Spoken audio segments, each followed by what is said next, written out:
Assalamualaikum, I am Uruj Zaira, your English language instructor. I hope you all are well. In this video, I have brought the basic concept for all my beginners, homophones. Homophones, what is homophones? As you can say that homophones, all the students of the biology know very well what is homo and what is phones. Phone is some sort of the word that gives you the meaning of sound and homo means same. एक जैसे अल्फाज वाले words यानी एक जैसे sound वाले words जिन्हें हम कहते हैं, इनका मतलब होता है इंग्लिश में एक वर्ड अगर लिखा है उसका मतलब कुछ और है और उसी के जैसा मतलब उसी को प्रोनाउंसिएशन करते वक्त बिल्कुल वैसे ही एक और वर्ड है लेकिन स्पेलिंग अलग है. इनको ज़रा with the help of definition हम देखते हैं. Those words homophones because S की बात हो रही है, प्लूरल्स की बात है.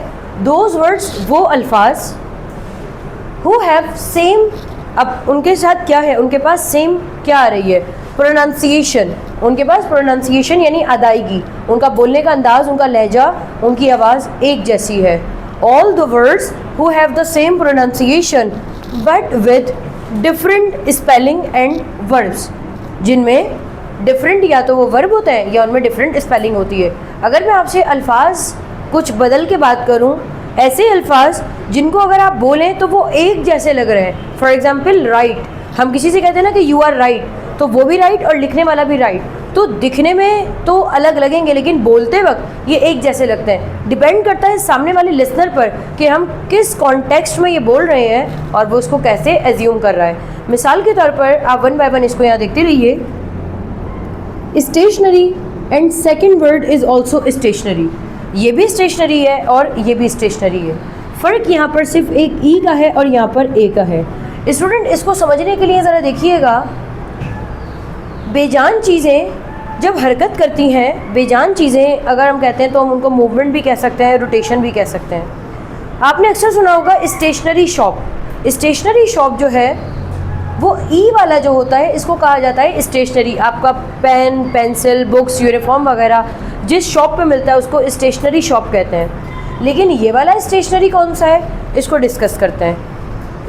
अर्थ हमारे पास, आपको पता है ज़मीन, ज़मीन को कहते हैं अर्थ. अर्थ अपनी रोटेशन करती है यानी घूमती है, तो अर्थ इज़ नॉट स्टेशनरी यानी ये साकिन नहीं है, यानी ये क्या है, ये घूमता हुआ है. अर्थ इज़ नॉट स्टेशनरी, अर्थ रुका हुआ नहीं है. प्लैनेट्स, हमारे पास जो प्लैनेट्स होते हैं ये भी अपनी हरकत करते रहते हैं, तो मैं क्या कहूँगी, प्लैनेट्स आर नॉट स्टेशनरी, ये रुके हुए नहीं हैं. चाहे हमें बताकर हरकत नहीं कर रहे लेकिन वो करते हैं, यानी ये ख़ास अंदाज पे घूमते रहते हैं. मेरे साइंस वाले बच्चे समझ रहे होंगे, जैसे आप कहते हैं ज़मीन अपना चक्कर मुकम्मल करती है, सूरज करता है. अर्थ इज़ नॉट स्टेशनरी, इसका मतलब अगर कोई चीज़ रुकी हुई साकिन हो तो उसको मैं क्या कहूँगी, stationary. For example the tree is stationary या the tree is in a stationary position. एक दरख्त है वो हिल नहीं सकता, तो मैं क्या कहूँगी, the tree is not stationary. मैं क्या कहूँगी, द ट्री इज़ स्टेशनरी. और ऐसी चीज़ जो हरकत करती रहती है मैं उनको कहूँगी दीज आर नॉट स्टेशनरी. अब इसके पढ़ने में और इसके पढ़ने में एक जैसा ही था, बस फ़र्क ए और ई का था. सेकेंड एग्जाम्पल से आपको मज़ीद क्लियर हो जाएगा. प्रिंसिपल, हम अक्सर स्कूल में एप्लीकेशन लिखते हैं डियर प्रिंसिपल या मैडम या, तो एक वो प्रिंसिपल है और एक ये प्रिंसिपल है. जो ए के साथ आता है ये वो प्रिंसिपल होते हैं जो हम अपने हेड मास्टर या हेड मिस्ट्रेस को कहते हैं डियर प्रिंसिपल, वो ये वाला प्रिंसिपल है. For example she is my principal, वो ए वाला है. लेकिन ये जो प्रिंसिपल है इसका मतलब होता है उसूल. For example these are the principal of society, ये सोसाइटी के कानून है. It is the principal of this institute, ये इस इंस्टीट्यूट का कानून है. प्रिंसिपल जो एल ई वाला है इसको कहते हैं कानून और ए वाला इसको कहते हैं हेड मास्टर या हेड मिस्ट्रेस. इसके बाद है अफेक्ट और इफेक्ट. आपको बोलने में पता ही नहीं चलता. एक हमारे पास कहलाता है असर डालना और एक है मेरे पास असरात. दोनों को एग्जाम्पल्स की मदद से हम देखते हैं.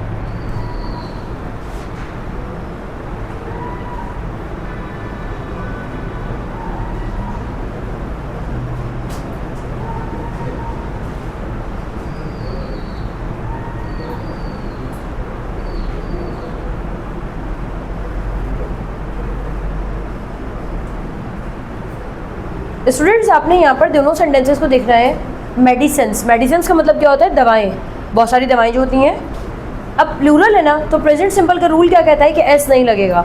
मेडिसिन्स अफेक्ट ऑन अस, दवाएं हम पर असर डालती हैं। तो ये क्या है? मेरे पास वर्ब है, सब्जेक्ट के बाद कौन आया है? वर्ब आया है। जबकि यहाँ पर जो मेडिसिन्स है, इसके बाद हमने कहा मेडिसिन्स के असरात हैं। मेडिसिन, हर मेडिसिन का एक ना एक असर होता है ना।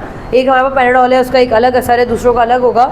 मेडिसिन्स हैव इफ़ेक्ट्स, दवाओं के असरात होते हैं। तो इसका मतलब है असरात, और इसका मतलब है असर डालना।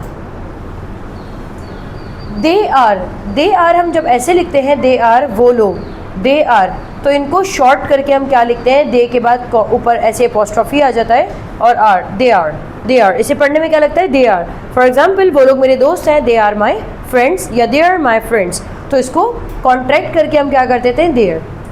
इस वाले देयर का मतलब होता है यहाँ, इंग्लिश में इस वाले देयर का मतलब होता है यहाँ पर, और इस वाले देयर का मतलब होता है उन लोगों का। मिसाल के तौर पर,